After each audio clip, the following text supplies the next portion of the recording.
Bueno, vamos a comenzar esta segunda clase con la licenciada Magdalena Mastromarino. Buenas tardes y bienvenidos a todos. Gracias por estar en la plataforma de MACBA. Me voy a presentar para los que se suman hoy. Soy Jorgelina Girotti, la coordinadora del museo, y voy a leer un breve currículum de Magdalena. Magdalena es licenciada en Gestión e Historia del Arte de la Universidad del Salvador y egresada de la carrera de Realización Cinematográfica de la Universidad del Cine. Se encuentra realizando su proyecto de tesis, Arte Tecnológico y Utopía, para la maestría en Curaduría en Artes Visuales en la Universidad de 3 de Febrero. Es docente de las materias de Metodología de la Investigación y Curaduría en la carrera de Gestión e Historia de las Artes de la Universidad del Salvador. Participó de proyectos de investigación sobre arte tecnológico, realizó proyectos curatoriales en la Casa del Bicentenario, en el Palais de Glace, UNTREF y Centro Cultural Matienzo, y coordina la revista Irrupciones de la carrera de Gestión e Historia de las Artes de la Universidad del Salvador. Bueno, bienvenida Magdalena. Bueno, muchas gracias Jorgelina. ¿Cómo están todos? Bienvenidos. Bueno, vamos a comenzar con el módulo de hoy, un poco profundizando lo que vimos la clase anterior. Este curso se llama El arte del yo y aborda esa gran transformación que se ha dado con el surgimiento de la web, del ciberespacio, en nuestras vidas y también en la esfera artística, ¿no? Y como vimos en la clase anterior, esto también genera que los artistas no solo se apropien de una herramienta como es la web, sino que a su vez reflexionen acerca de qué es lo que podemos pensar hoy como identidad, por ejemplo, ¿no? ¿Qué es lo que podemos pensar como comunidad? ¿Mm? ¿Cómo se reconfigura el cuerpo? En base a todas estas cuestiones, son las temáticas de las obras que vamos a ver hoy. Vamos a arrancar con una obra de Gustavo Romano llamada IP Poetry, ¿no? Que arranca en el 2004, ¿sí? Y sigue hasta el 2015, tuvo muchísimas versiones. Me gusta arrancar con esta obra que comienza en este periodo porque es justamente un momento en el cual se produce este quiebre del cual yo hablé en la clase pasada. En un comienzo, más o menos, el arte de Internet comienza hacia mediados de la década del 90, teníamos una web que consistía más bien en páginas en donde se proveía información y en donde la figura del navegante tenía que ver más con esta idea de perderse en una red de hipervínculos, ¿no? Pero navegar en información proporcionada por un otro. Con el surgimiento de la web 2.0, que ocurre más o menos en el año 2003-2004, el concepto de la web cambia completamente. Y empieza a nutrirse de nuestra participación online. O sea, somos nosotros los que proveemos constantemente ese contenido. Fíjense que las plataformas como Facebook, YouTube, Twitter, Instagram, en realidad lo que hacen constantemente es trabajar, hacer visible ese compartido, esa información que nosotros ponemos al alcance de todos, ¿no? Entonces muchas obras van a tomar esto y van a tomar esta idea de la web como un gran archivo de información y se van a encontrar con una problemática, que es qué hacemos con ese archivo, ¿no? ¿Cómo hacemos una obra? ¿Cómo el artista se diferencia en un momento en el cual todos podemos producir información y todos podemos producir imágenes? Entonces uno de los grandes problemas es cómo generar información nueva, cómo generar una obra de arte, cómo generar una imagen o una obra que signifique realmente algo diferente y que irrumpa en este mar de flujo de información constante, ¿no? En esta idea se inscribe la obra IP Poetry de Gustavo Romano, que lo que hace es plantear esta idea de que la máquina puede ser la productora de poesía, ¿no? De que pueden haber robots autómatas, podemos decir, ¿no? Bots, ¿no? Fíjense, cuando uno ingresa a la página, se encuentra con 4 imágenes de figuras pregrabadas de un rostro humano en donde se ve la boca nada más. Uno puede ingresar la temática de una poesía posible, algunas frases, y a partir de ahí la misma página va a ir buscando, por ejemplo, yo me equivocaba, ¿no? Entonces va a ir buscando cómo esa frase se repite en diferentes páginas web.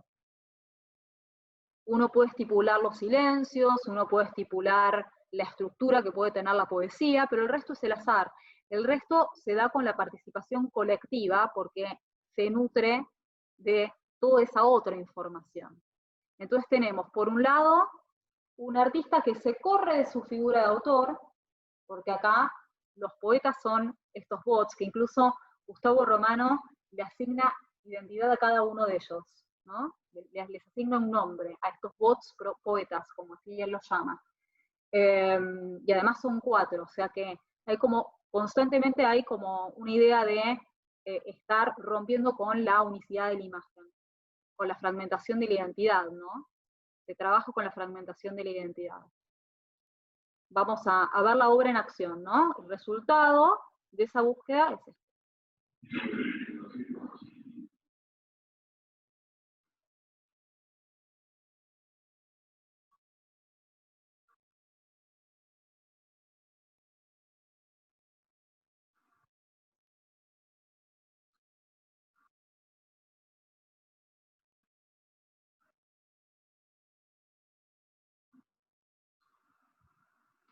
Entonces, se da este resultado como que trabaja mucho con la idea de artificialidad de la voz, ¿no?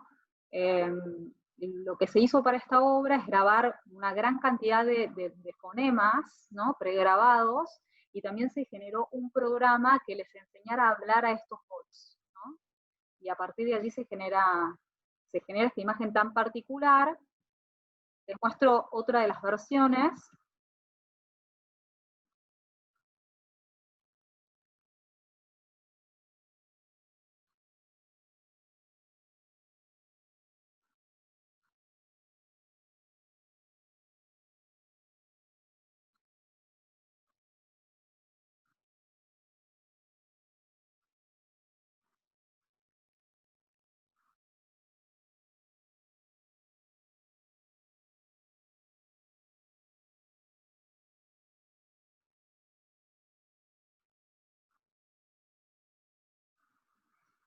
El artista luego, en su versión instalativa, porque Gustavo Romano es un artista que trabaja la obra para la web, pero que también luego la traspasa al espacio expositivo y genera instalaciones a partir de esas obras. Y acá tenemos una de esas versiones, porque también hubo versiones instaladas en el espacio público, en donde hay 4 televisores que también son esculturas, porque tienen un trabajo escultórico, en donde prácticamente ese televisor se convierte en una boca humana. Entonces fíjense también lo interesante de empezar a hablar de una carnalidad en la tecnología. Cómo esa tecnología adquiere un carácter corpóreo, carnal, ¿no? Y en el caso de estas obras emplazadas se activan por sensores. O sea, uno tiene por un lado la participación en la web, y por el otro lado, cuando uno se acerca a la obra, ese trabajo que ya fue realizado por otros cibernautas que se conectaron y que generaron sus poesías, se activa cuando percibe el cuerpo del espectador, ¿no? A ver, ¿por qué estos experimentos me resultan interesantes? Bueno, porque es una forma de, digamos, una vuelta un poco también a las búsquedas dadaístas, de jugar con el lenguaje, ¿no? Y si tenemos una red en donde está todo clasificado, ¿no? En donde ya la información nos satura, esto es un poco un juego con esa libertad del sentido, ¿no? Bien típico del lenguaje poético, ¿no? De la diseminación del sentido. Bueno, pero el gran problema de la imagen en las redes es que la imagen ya tiene como una naturaleza tal, podríamos decir que en las redes y desde toda su historia, la imagen es algo que se objetualiza, ¿no? Se estratifica, ¿sí? Y más allá de que estemos constantemente generando información, el hecho de que todos lo hagamos bajo determinadas plataformas que también nos asignan un modo de compartir esa información, genera conductas estandarizadas de la imagen, genera imágenes estándares, ¿no? Y acá la artista londinense Ellie Harrison trabaja con esto, trabaja con esta como voracidad de compartir información que se termina comiendo un poco a la vida privada. En esta obra It del año 2001, estamos hablando de los comienzos, ¿no? No estamos hablando del 2020, estamos hablando de los inicios de las redes. Ella lo que hace es capturar por el lapso de un año todas sus comidas. Se toma fotografías de ella comiendo en todas sus comidas por el lapso de un año y genera un video a partir de esto. Vamos a ver lo que nos generan estas imágenes, ¿no?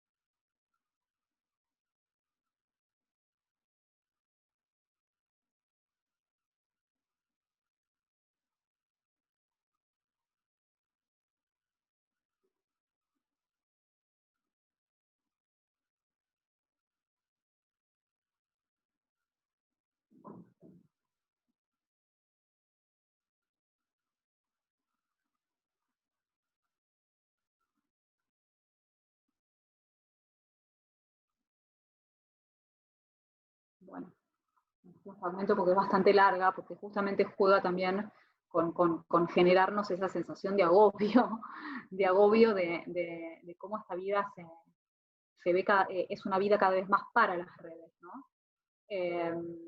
Y además el ritmo, el hecho de que esas imágenes sean montadas con esa velocidad, ¿no? También torna visible la saturación de las redes, ¿no? Los artistas generan estas estrategias que son múltiples para tornar visible la saturación de la imagen en las redes. Y de alguna manera hacen esta operación que también mencioné en la primera clase, que esto es de ir contra el aparato, ¿no?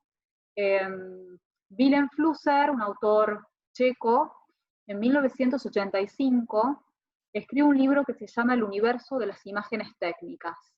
Y él empieza a ver cómo la lógica de la imagen ha cambiado, cómo la imagen va a tener que ver con la información, pero además algo muy importante, que la imagen depende de un soporte material y de un programa que la hace posible, y de programadores que la hacen posible. Es decir, la web se nos vende como un lugar de libre circulación de la imagen, pero en realidad esa libertad siempre está captada por un aparato, ¿no? Siempre está captada por un programa. Entonces, un poco la apuesta del arte, podríamos pensar, recoge esta idea de Flusser, de cómo hacer para ir contra ese aparato, ¿no? Cómo hacer para operar en las fisuras del sistema. Bueno, acá tenemos un ejemplo. Una de las maneras de operar contra el aparato son las estrategias que apelan a identidades anónimas. Porque uno de los grandes temas que surge con la web 2.0 y esta idea de que se nos pide a nosotros tácitamente, ¿no? A ver, nosotros tenemos necesidad de compartir lo que nos pasa en nuestras vidas y de generar una comunidad, entonces compartimos todo, lo que nos sucede, pero también, bueno, hay una suerte de capitalismo afectivo que se arma alrededor, ¿no? De todas estas identidades que cada vez se tornan más reales, porque ese primer juego de Internet, cuando surgió la web, en donde nos poníamos seudónimos, y un poco el juego estaba en el secreto, en el anonimato, empezó a quedar cada vez más desplazado hacia el avance de las identidades fuertes. Y de hecho, Mark Zuckerberg, el creador de Facebook, en una de sus entrevistas dice, bueno, sí, Facebook no funcionaría si la información que la gente compartiera allí no es real, ¿no? En el sentido de que hay una identidad De hecho, bueno, vamos a ver también qué sucede cuando uno trata de poner un nombre de fantasía en Facebook, ¿no? Bueno, esta obra es de Laís Pontes, artista brasilera, y se llama Nacido en ninguna parte, ¿no? Born Nowhere. Y se llevó a cabo en la red social Facebook en el año 2011. Lo que ella hace es generar fotos digitales en donde ella altera su imagen, ¿sí? Y de esa manera va como tomando diferentes identidades. Pero el nombre de esos personajes, su actividad, todas las fantasías que estas imágenes proyectan, van a ser asignadas por los usuarios.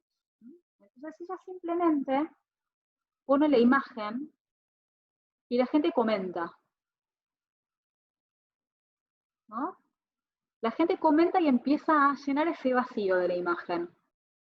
Fíjense cómo se trabaja mucho con ese soporte de fantasía, ¿no? La imagen es como un punto ciego a partir del cual uno puede proyectar múltiples fantasías.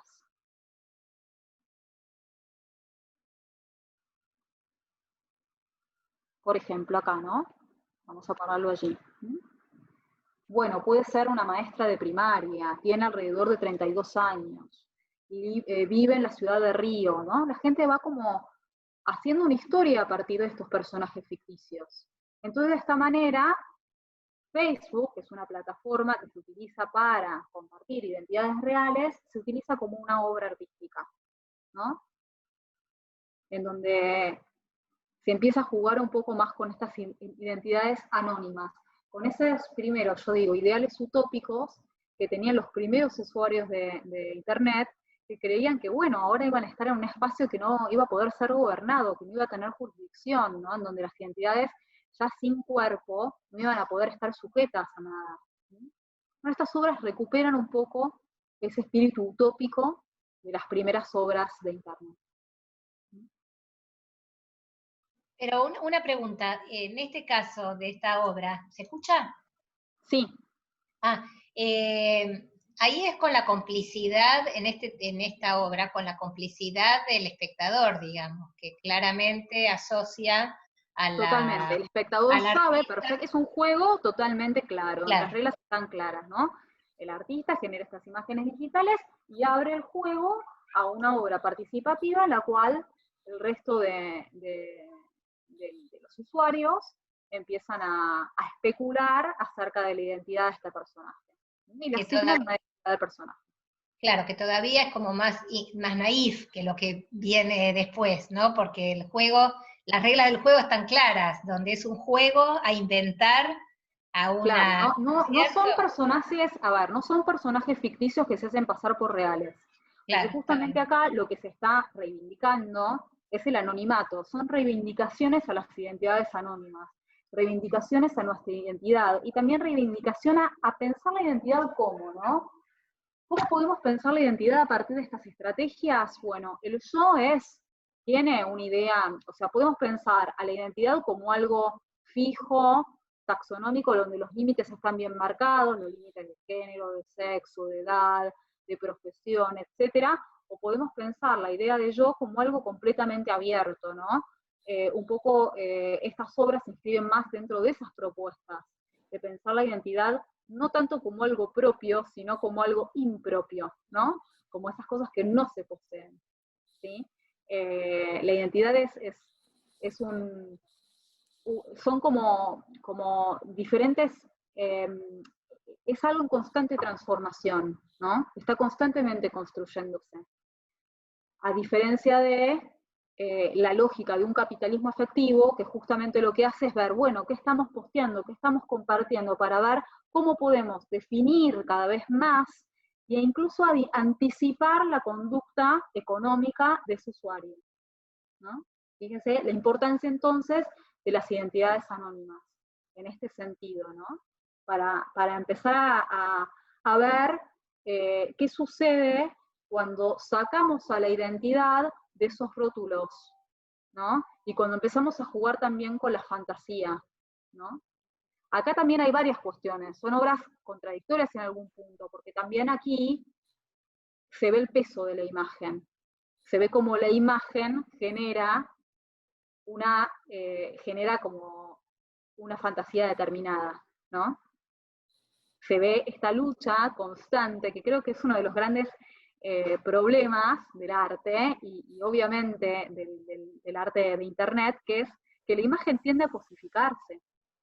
Entonces, la lucha de los artistas contra la cosificación de la imagen es tratar de constantemente tratar de moverla, ¿no? Tratar de quitarla de ese lugar, ¿no? A medida que avancemos, vamos a ir tal vez delineando un poco más esto. Bueno, otra de las estrategias era esta obra de Inti Romero, que en realidad en un principio se llamaba Intimidad, y después también era una página de Facebook, pero después Facebook le hizo sacar el nombre Intimidad, y se tuvo que llamar Inti Romero, ¿no? Tenía que tener como una forma de nombre y apellido, ¿no? No podía, entonces el artista dice, bueno, no hay lugar para el nombre Intimidad dentro de Facebook. Es del año 2010. ¿Qué hacen esta página? Bueno, justamente oculta la información. Es algo completamente simple. A partir del pixelado, es una página que podría ser una página cualquiera, de cualquiera de nosotros, con el tipo de imagen que cualquiera de nosotros compartiría, pero está pixelada. No vemos nada, no vemos los rostros, incluso los emoticones en algunos momentos están pixelados, y lo que empieza a suceder es que la gente empieza también a interactuar, ¿no? Empieza a especular a partir de, bueno, cuál es el sentido, qué es lo que está sucediendo. Y también acá se ve el carácter como interdisciplinario de las obras, ¿no? Porque ¿qué es esto? ¿Es imagen digital? ¿Es obra de NetArt? ¿Es una performance dentro de Internet? Podemos pensar también en la idea de una acción, ¿no? Una acción en tanto práctica comunicativa dentro de las redes.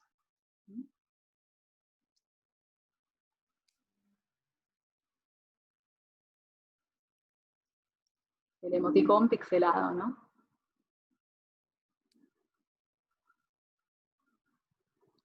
Son obras conceptuales que lo que se proponen es cambiar la lógica, alterar la lógica del sentido.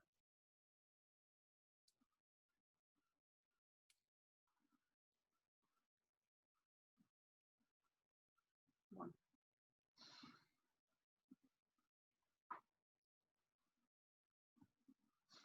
Natalie Brooklyn tiene una obra que se llama Testamentos, Testament Series.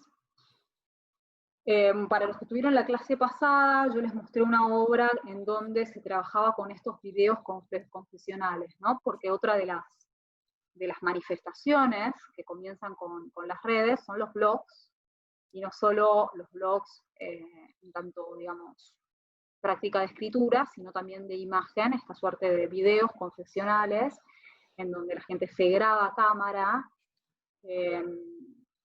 y comparte algo de su propia vida, ¿no? Esta artista lo que hace es seleccionar algunos de esos videos, y lo interesante es la puesta en escena y el montaje que genera a partir de esto. Claramente también hay una actitud de apropiarse de ese material. Bueno, nos apropiamos de ese material que está circulando con una lógica que hace que nosotros lo veamos siempre de la misma manera, ¿no? Y a ver qué sucede cuando se trabajan estrategias de montaje, incluso acá estrategias instalativas. Un segundo.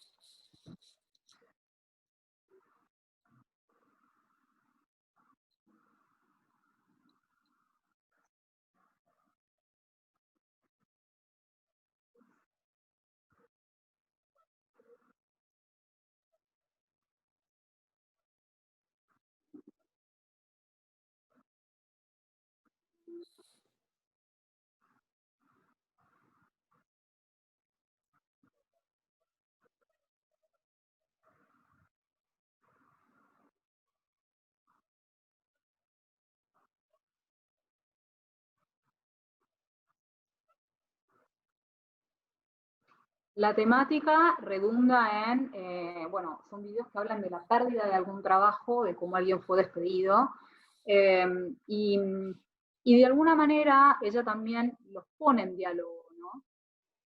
A partir de estos videos que se van apagando, en donde algunas frases son seleccionadas y se va montando otra escena diferente, se empieza a vislumbrar esta comunidad, ¿no? Conectada. Magdalena, no se escucha el audio de los videos, si es que A ver. tienen audio. Sí, tienen audio. A ver, aguárdame un minutito, ¿eh? Sí.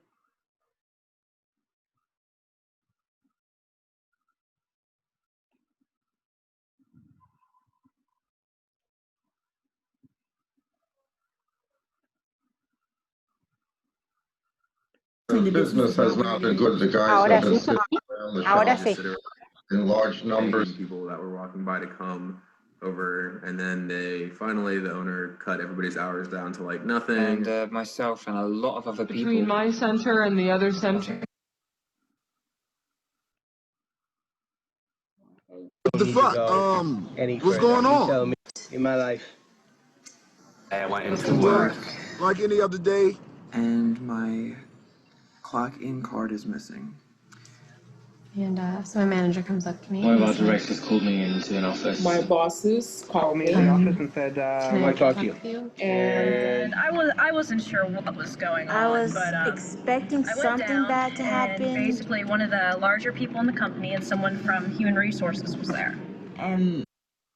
Al empezar a ver una obra también como en un formato diferente, ¿no? Al sacar estos videos de su circulación habitual, también se genera como una distancia con ese objeto, y hace que nos preguntemos qué es lo que estaba pasando ahí, ¿no? ¿Qué es lo que sucede con estos sujetos? ¿A quiénes les están hablando? Porque ¿cuál es el receptor de esa imagen, ¿no? ¿Por qué hoy por hoy la imagen funciona en este sentido? ¿Podés repetir el nombre de esta artista? Sí, Natalie Brooklyn. Gracias. Brooklyn, perdón. Neoyorquina. Bueno. Esta es otra obra de John Ruffman, realizada en el 2008, y se llama Nine Eyes of Google Street View, es decir, los 9 ojos de el Street View de Google, que es una aplicación, ¿no? Junto con Google Earth, etcétera, Google Maps, que lo que hace es mapear, sacar fotografías de ciertas calles de las ciudades a partir de una cámara, que acá les muestro cómo es el dispositivo, ¿no? Que son estas 9 cámaras que vemos aquí, por suerte es como una suerte de ojo que todo lo ve, ¿no? Un ojo que no tiene las limitaciones que tienen nuestros ojos. El trabajo de archivo que hace John Ruffman es impresionante, porque realmente lo que él selecciona entre esta gran cantidad de imágenes, cualquiera, ¿no? De imágenes que no están ni encuadradas ni nada, en donde simplemente hay un dispositivo que captura algo. Él trata de encontrar, podríamos pensar un poco en esa idea del puntum bartesiano, ¿no? De encontrar ese algo que está sucediendo, ¿no? Esa imagen que está saliéndose un poco del lugar, ciertos acontecimientos, en algunos casos de violencia, o poéticos, o etcétera, ¿no? Es como si esa mirada anónima de repente se encarnara en un sujeto, ¿no? Acá también podemos pensar un poco en cómo hacer visible este gran archivo invisible que es la web. Voy a mostrar las imágenes. ¿Se sabe de dónde son tomadas las fotos? Sí, están las calles registradas. Sí, sí.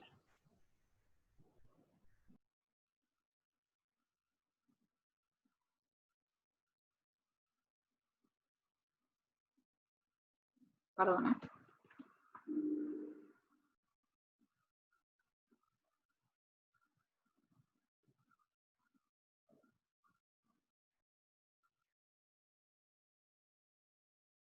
De repente gente que se da cuenta de la cámara y que mira la cámara, ¿no? En estos momentos también los registra.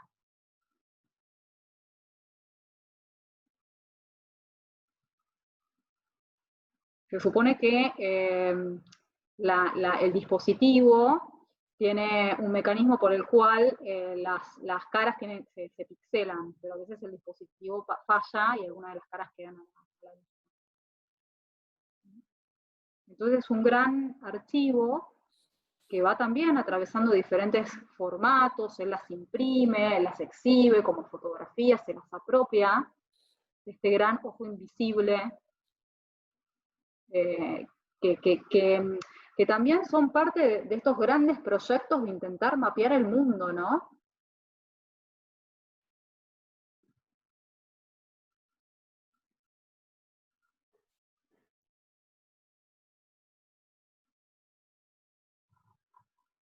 De imágenes más poéticas.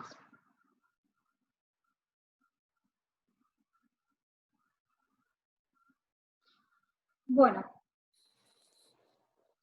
otra de las obras a las que me voy a referir es de Daniel Ortiz, se llama 97 empleadas domésticas. Ella lo que hace es simplemente, nuevamente, apropiarse de imágenes subidas en redes sociales. Ella toma 97 fotografías de la clase alta peruana y en donde de alguna manera las empleadas domésticas aparecen siempre en un lugar de periferia. También un poco para ver las reglas de inclusión y de exclusión que conlleva la imagen, ¿no? Vamos a ver, ¿no? Siempre están como en el fondo o por fuera del encuadre, completamente invisibilizadas.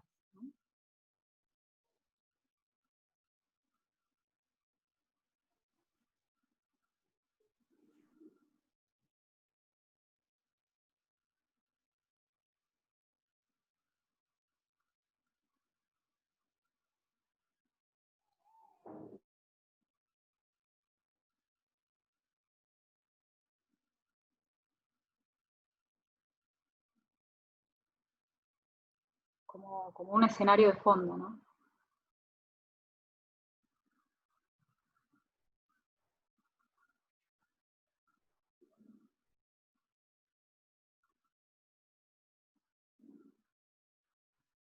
Es como volver sobre esas imágenes y ver también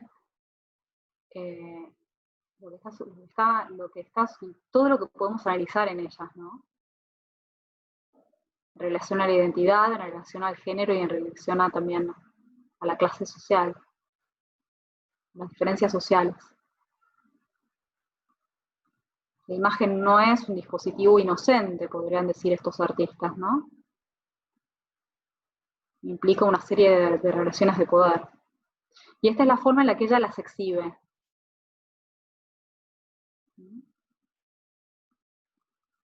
También generando nuevamente como un espacio de intimidad en la que el espectador puede acercarse.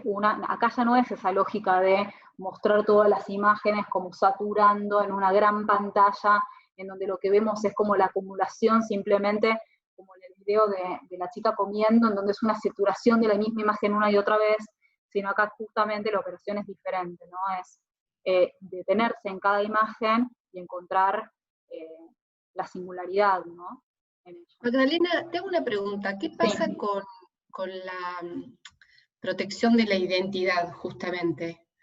Y porque Facebook gente y que está las redes haciendo, sociales, sí. no Bueno, puede tener, este artista, por ejemplo, no puede tener una demanda de una persona. No, porque nosotros cuando compartimos nuestras fotos le estamos dando esas fotos a Facebook, a Twitter, a Instagram, no son más nuestras. De hecho, bueno, hay obras que también tematizan más este tema, incluso obras que directamente han generado como páginas paralelas a partir de las cuales circulaban imágenes subidas en internet, probando un poco con esta idea de páginas de citas, etcétera. Eso se ha hecho y no tiene, y también es una manera como de generar un poco de ruido y también de tomar conciencia de que nosotros estamos poniendo toda esa información para ser utilizada, ¿no? Y en el caso, perdón, en el caso anterior, que es una cámara como oculta, estos 9 ojos, sí, y que salen personas. No son ocultas, están. ¿Vieron ustedes alguna vez la aplicación de Google Maps en donde uno puede ponerse y caminar por una calle cualquiera? Sí. Bueno, ahí también hay cámaras, bueno, que sacan fotografías para, ¿no? Pero bueno, eso es diferente porque eso es en un... Estas son ya, digamos, para tomar determinadas calles, ¿sí? Una pregunta porque no entendí bien. O sea, ¿es pública la foto porque lo que hace Daniela Ortiz es tomar de Facebook estas fotos? Exactamente. Ah, es muy interesante. Claro, O sea, todos estos artistas toman las imágenes, a ver, nosotros vimos como algunos generaban páginas como las de Facebook y hacían sus perfiles con identidades anónimas, etc. Pero muchas de las obras que ahora vamos a ver están tomando material de la web, están tomando el material que circula de la web, exactamente, toman imágenes de otro y se apropian de esas imágenes subidas por otras personas. Hay algunos artistas, vamos a ver, que también van a darle una vuelta de tuerca a esta cuestión. Pero en el caso de Daniela Ortiz, no, ella simplemente toma las imágenes subidas en las redes sociales. Es una imagen de circulación.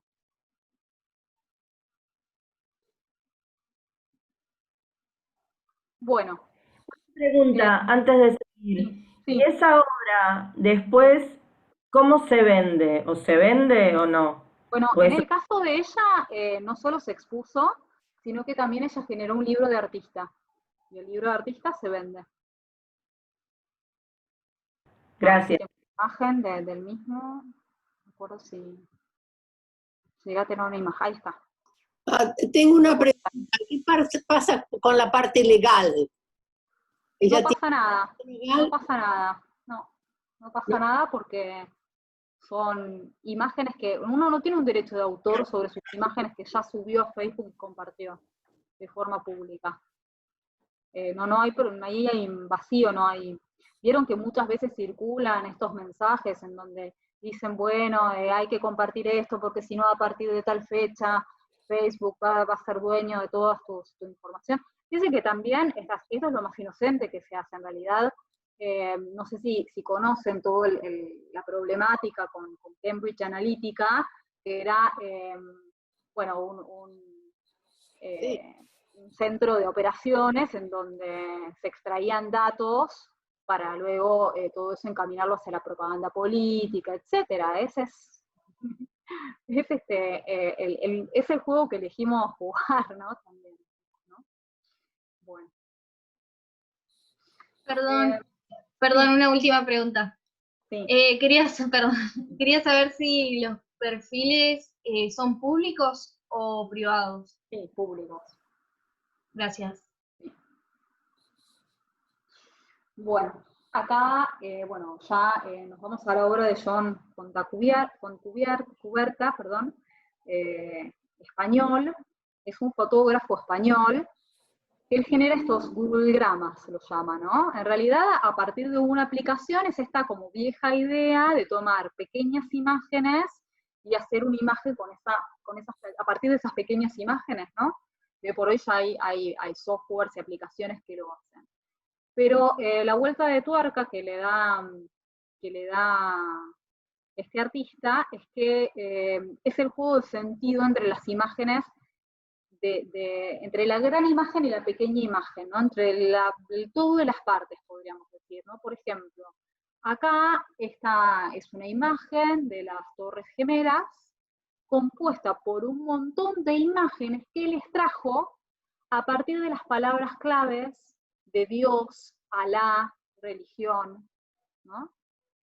Entonces él juega, de alguna manera, es este juego irónico entre las pequeñas imágenes, que son el soporte de esta búsqueda, y luego la conformación de una imagen, ¿no? Jugando con la relación entre este atentado y sus connotaciones también religiosas, ¿no? En el caso de Auschwitz, las palabras claves tenían que ver con historia, con destino, con horror, con barbarie. a mí también me gusta que veamos como el tipo de imagen que esto genera, ¿no? Cuando yo hablaba de esa imagen que constantemente tiende a objetivarse, a estratificarse, a funcionar como una identidad fuerte, como una cosa, ¿no? que sirve para identificarnos y para definirnos, estas imágenes ya desde su misma composición, desde su aspecto formal, son imágenes evanescentes, ¿no?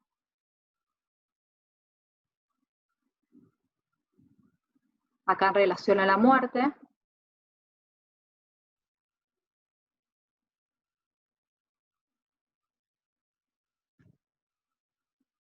este fue el caso de una soldado en Bagdad, en donde, bueno, fue fotografiada prácticamente torturando a esta persona, y todas las imágenes pequeñas, o sea, la búsqueda de esas imágenes pequeñas que conforman esta gran imagen, se realizaron a partir de búsquedas que tenían como mención el operativo de este operativo de detención en Bagdad, ¿no? Entonces algunos son rostros de los responsables de ese operativo, o información, ¿no?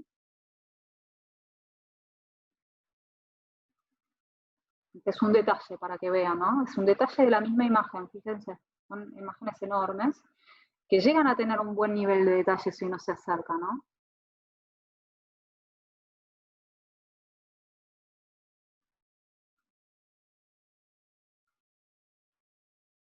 Entonces también ese juego de la vista, ¿no?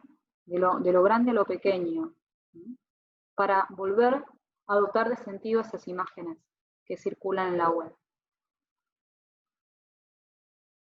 Y esta es la última escena que me pareció bastante gracioso el criterio que utilizó, porque extrajo fotos de los grandes chefs, ¿no?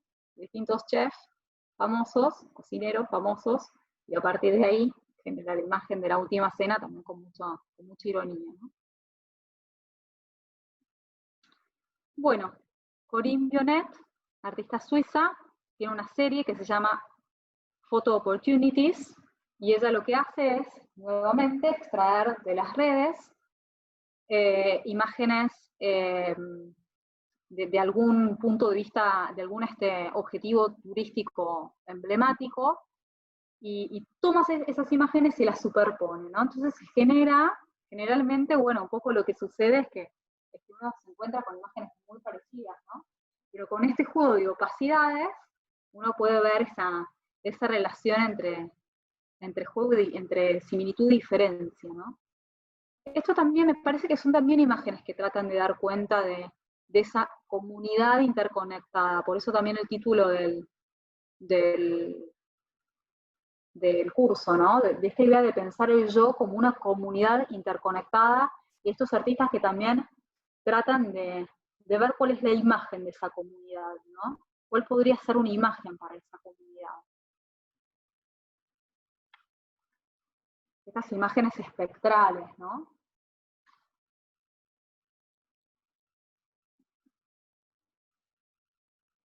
Que hablan de esa gran cantidad de, ¿no? De ese objetivo siendo continuamente fotografiado, Incluso aparecen algunas personas como espectros, como fantasmas, ¿no? Es como que se parecen a otros movimientos artísticos, ¿no? Claro, totalmente, sí. No, es claramente obra conceptual y que se hace eco de la posmodernidad, ¿no? Esta idea de que la historia del arte está allí para que nosotros dispongamos de ella, ¿no? De que la imagen está allí para que nosotros dispongamos de ella, ¿no? Ya no es esta idea de vamos a crear una imagen original, producto de un artista, que no, en este caso de estas obras, se trata más bien con acciones conceptuales que tienen que ver con tematizar lo que nos ocurre, cómo se ha transformado nuestra vida, cómo se ha transformado nuestra identidad, y también cómo podemos pensar a la imagen, cuál es la ilógica de la imagen hoy en día, ¿no? yo creo que después de ver algunas de estas obras, vos no volvés a mirar estos objetivos turísticos de la misma manera. Los vas a ver y tal vez vas a pensar en esa acción de continua fotografía que hay sobre ellos, en por qué esa necesidad, en por qué esa compulsión. Si la fotografía antes tenía más bien el sentido de conservar un momento y estaba más ligada a la memoria, hoy podemos decir que está ligado al instante, ¿no? A ese instante que tiene que ser compartido ya, en este minuto, ¿no?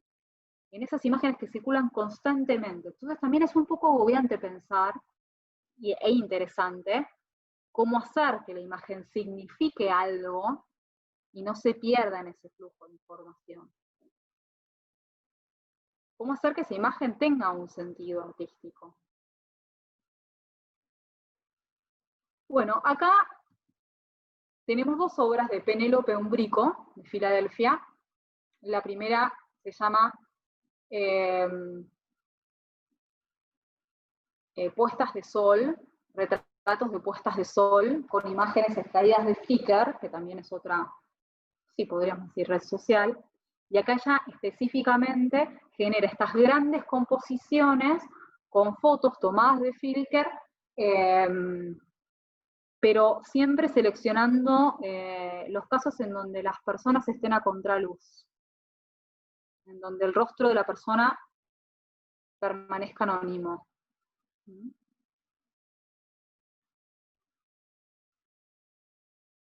Y ella tematiza como esta constante lucha entre esta imagen siempre igual,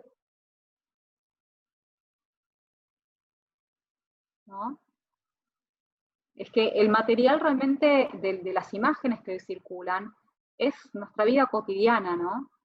Como dice una teórica, Zuly Rolnik, es el combustible de lujo de este capitalismo afectivo, es nuestra vida cotidiana, ¿no? Nosotros somos los proveedores de esas imágenes. Y acá hay una vuelta de tuerca bastante interesante para lo que surgió recién, esa cuestión de los derechos de autor, ¿no? ¿Por qué? Porque en las imágenes de Flickr hay imágenes subidas por cualquier persona que tienen licencia para ser utilizadas por cualquiera y otras que no, ¿no?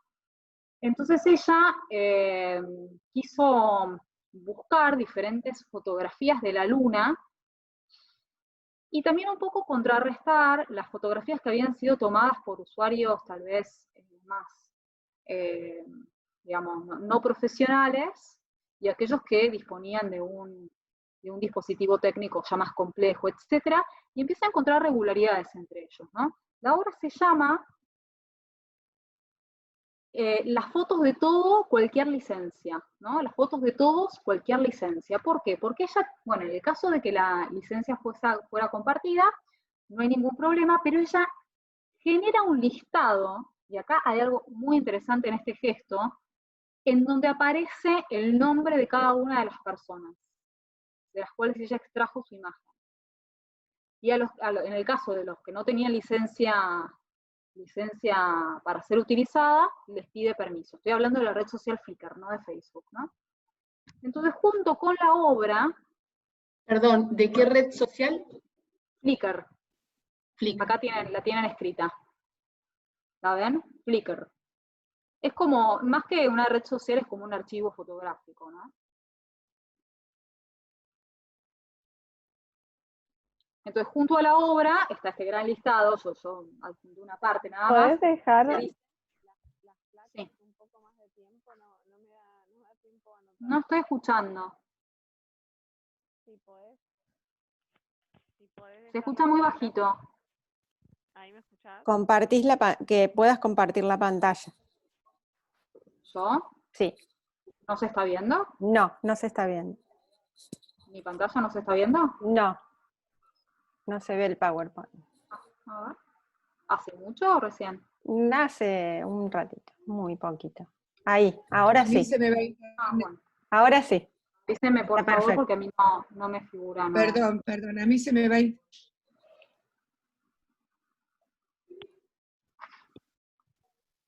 ¿Todos pueden ver bien la imagen? Sí. Sí, se ve bien, Magdalena. Bueno, entonces yo les comentaba que en este caso sí había licencias que se podían usar, o sea, imágenes que tenían licencias para ser compartidas, imágenes que no, que tal vez habían sido sacadas por artistas, por fotógrafos profesionales. Entonces ella acá, en primer lugar, pone a todas en un mismo nivel, ¿sí? Dice que incluso ha encontrado mejores imágenes entre los fotógrafos amateurs que entre los profesionales. También un poco, hablando un poco de esta idea de que hoy tal vez todos tenemos dispositivos de calidad. Pero el gesto más interesante es que ella incorpora en un listado, a ver si lo pueden ver, perdón. ¿Vieron este diagrama en negro y blanco? Y que hay un listado abajo. Sí. Sí. De esa manera, uno puede saber de dónde fue extraída cada foto. En este caso ella sí se comunicó con cada una de las personas, pero en este caso, porque a ella le interesaba también que la obra fuera colectiva. Entonces ella ahí sí realmente se corre, ¿no? Ella le interesaba que la obra fuera colectiva y que estuviera como si fuera en una muestra en donde vemos las referencias y luego el número es adjudicado a una obra en particular, la misma operación, pero a partir de estas fotografías, ¿no?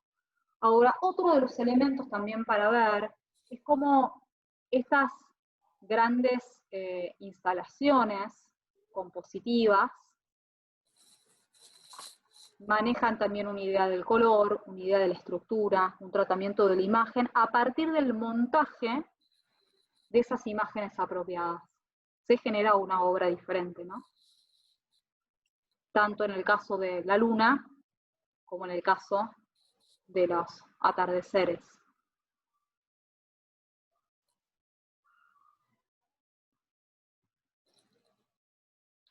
Entonces estamos hablando, miren también cómo aparece mucho también esta lógica de el todo y las partes. Una imagen que también pareciera como fragmentarse, descomponerse, pareciera hablarnos que ya la imagen del mundo no es una imagen total, sino es una imagen evanescente, fragmentaria, ¿no? Y es por eso que elegimos también, para publicitar este curso, una obra que está en el MACBA, que se llama Luz Inocua. Acá tiene el nombre del artista, Blin Adriana, una artista joven, que ella ella trabaja entre los límites de la pintura y la imagen digital. Ella además es diseñadora, por lo tanto ya está ubicada, ¿no? en ese límite, ¿no? Ella se aproxima a la pintura no solo a partir de la teoría del color de Albers, ¿no?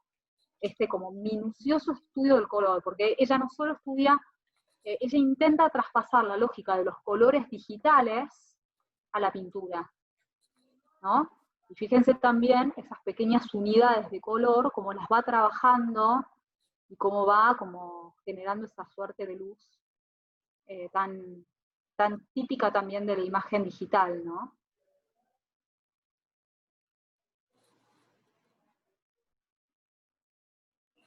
Entonces, me gusta terminar con esta reflexión de esa imagen, ¿no?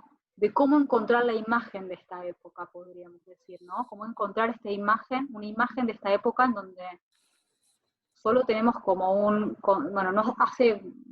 uno agarra el teléfono y están las imágenes constantemente bombardeándonos. Si realmente la imagen que nos queda, no es esa imagen fluctuante, evanescente, ¿no?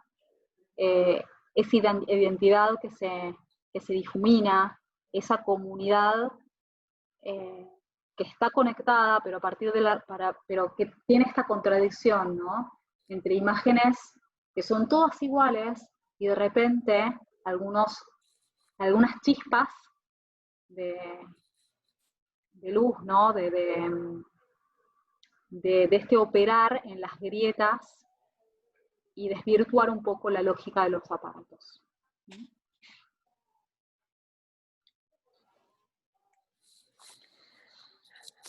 Bueno, no sé si alguien quiere hacer alguna pregunta, si no vamos cerrando la clase. Muchas gracias, Magdalena, súper interesante. No, por favor.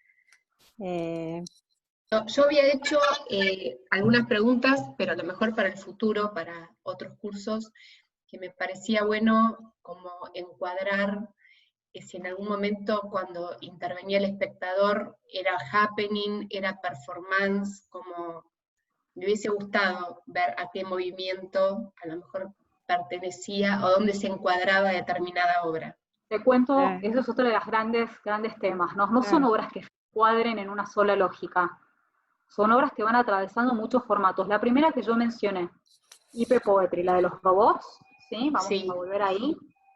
Fíjate que es una obra que empieza siendo una obra de NetArt, en donde la gente puede producir poesía, perdón, estoy tratando de llegar, y termina en una instalación, pero también tiene algo de performance, porque también tiene está el cuerpo de él.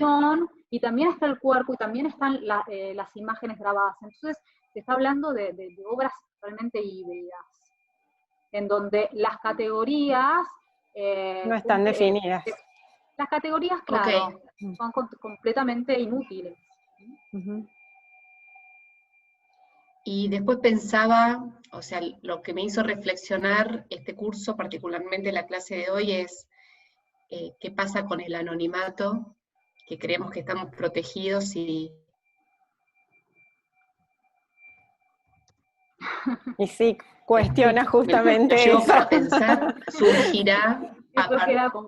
Claro. ¿Y qué surgirá a partir de, no sé si vieron en Netflix que está Homemade, una nueva serie de 6 minutos de que algunas cosas tienen que ver con el arte, qué está sucediendo con qué va a surgir a partir de la pandemia, ¿no?